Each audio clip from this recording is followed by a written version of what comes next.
চৰকাৰী বুলডোজাৰে এফালৰ পৰা মোহাৰি পেলাইছে দুখীয়াৰ ঘৰ।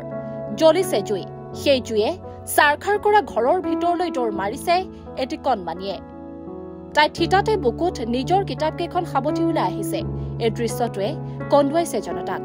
উত্তৰ প্ৰদেশৰ আম্বেদকাৰ নগৰত উচ্ছেদৰ সময়ত অনন্যা নামৰ কণমানিজনীয়ে নিজৰ কিতাপকেইখন উদ্ধাৰ কৰাৰ দৃশ্যটো এবাৰ চাওকচোন।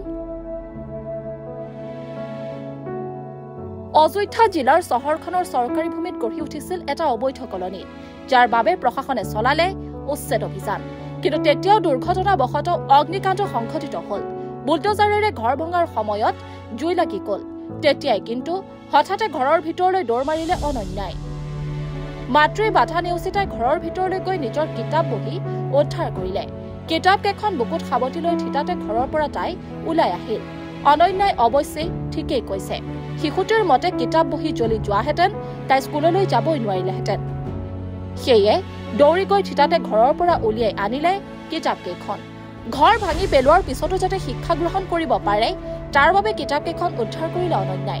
এই দৃশ্যটো দেখি কান্দি পেলাইছে অগণন ভাৰতীয়ই।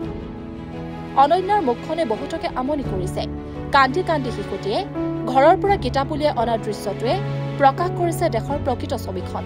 কিতাপকেইখনৰ প্ৰতি অনন্যাৰ মৰমে জোকাৰি পেলাইছে মানৱ দৰদীৰ অন্তৰ। নিউজ ডেস্ক বাৰ্তা।